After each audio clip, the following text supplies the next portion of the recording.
بسم الله الرحمن الرحيم. اليوم ان شاء الله باش نعملوا كانالوني باللحم المفروم. عندي لهنا اللحم مفروم، زيت، نجموا نزيدوا للحم مفروم هذايا البصل، سفناريه مبروشه، والا نعملوا اللحم مفروم فقط. باش نفوحوه اللحم المفروم هذايا نفوحوه بالزعتر بشويه حبق، معناها بحاجات هكا منسمه متاع الباستا. هذايا زعتر وحبق شايح، ونقلوه من غير ما نزيدوا الطماطم. بعديك نزيدوا الطماطم، نحطوه توا يتقلى. نحاولوا ما نخلوش يتكعبر، يعني لازمنا نحلوه على اللحم المفروم وقت اللي نبدو نقلو فيه.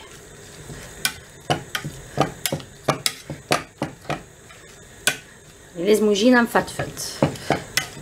اللحم مفروم نجمو نملحوه من الاول مش مشكل، نجمو نفوحوه بشويه كركم وهو يتقلى، على خاطر الكركم يبنن، يعني الكركم نجمو نقلوه الفحات كي يتقلى يولي باهي. الكركم الفحات كي يتقلى يولي باهي، يولي بنين.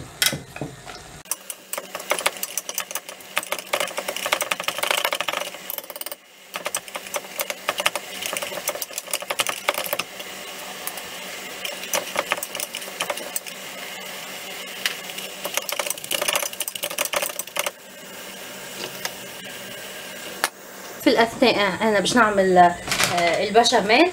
عندي لهنا إترة حليب عليهم 3 مغارف فرينة، واذا كان عملنا 750 مليلتر حليب نعملوا 2 مغارف فرينة.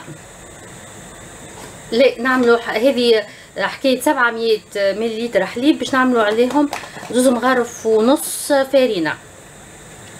مغارفه 2 وشويه. نطيبوا الاول الفرينه ولا حليب بالبارد، نحلو هكا الفرينه في الحليب البارد ونطيبوهم بالكدا بالكدا، وبعديك نضيفوا لهم الزبده. الفرينه ما تتحلش في الحليب السخون، يعني ديما الحليب يكون بارد. طبعا نملحوا البشاميل. لهنا نعملوا الزبده.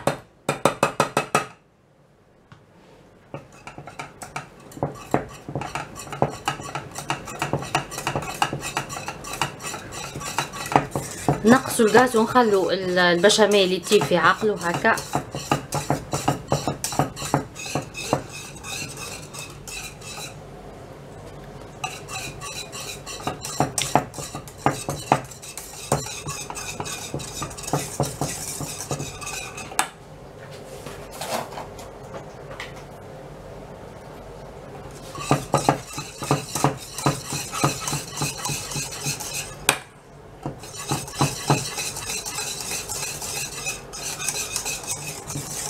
هكا اكمل البشاميل متاعنا. اللحم مفروم متاعي هاكا كمل. نحطوا فيه هكا سنينات ثوم،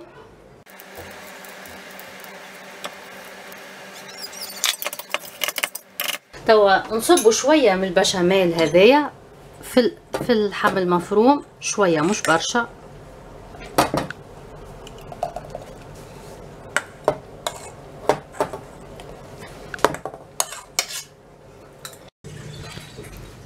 نزيدوه زادا جبن الكريمي.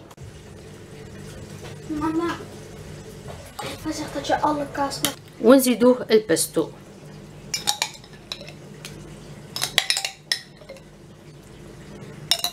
انا نزيد برشا هكا بستو ونخلطو.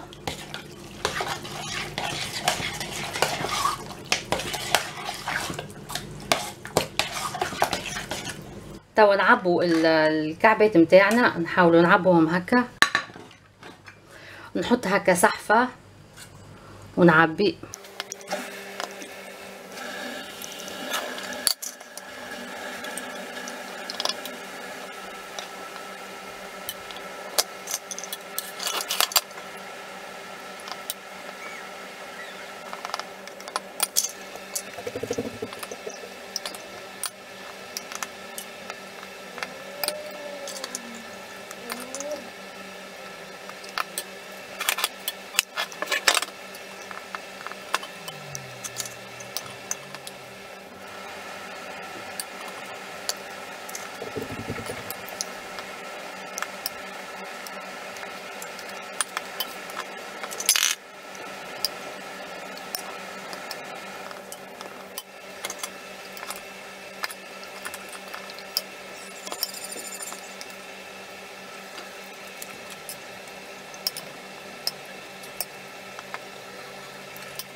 لهنا انا تحصلت على زوز اطبقه يعني كافي ل6 اشخاص هكاكا.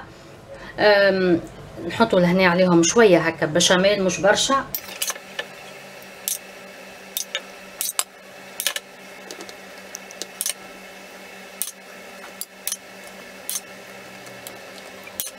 راهو الخطوات هذوما باش نتحصلوا على كانالوني طريه، خاطر البشاميل هذايا هو اللي باش يطري لنا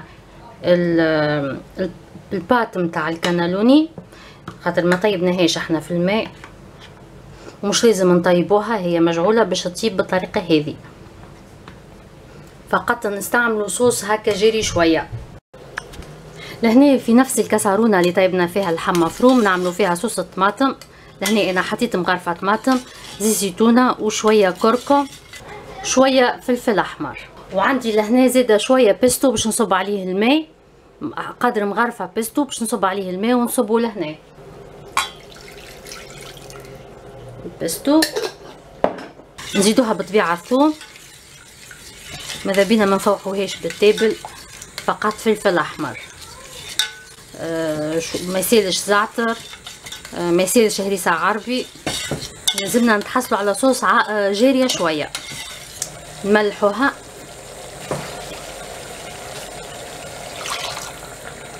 تنجموا تحطوا فيها شويه كرافس والا مكعب الخضار، مكعب الخضار مش حاجه اخرى.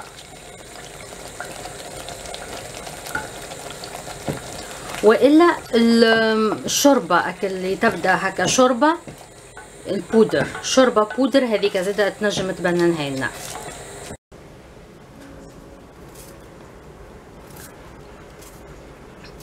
ديما هكا ثوم في الاخر.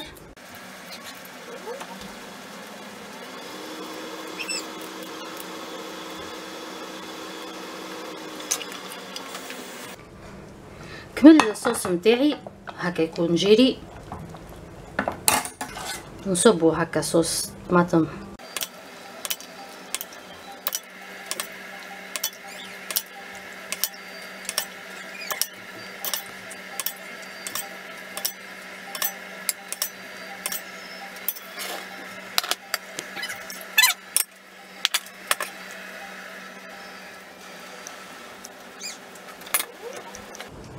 وكان تتفكروا ما خلينا شويه بشاميل باش نحطوه زاده من فوق.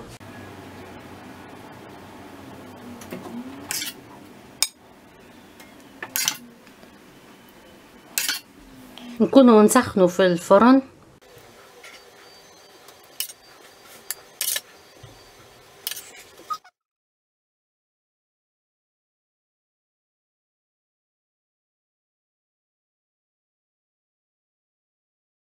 عندي لهنا جبن البارميزان نحطوه،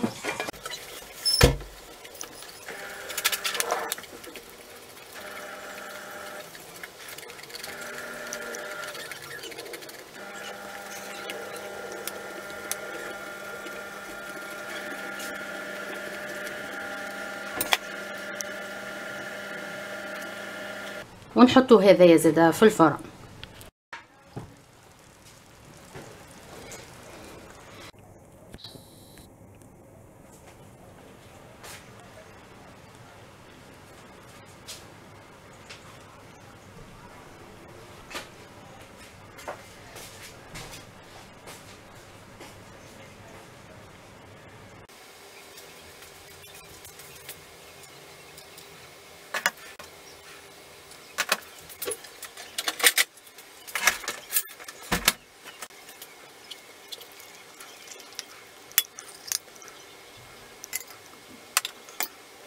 إلى اللقاء في الفيديو القادم إن شاء الله. بسلامة.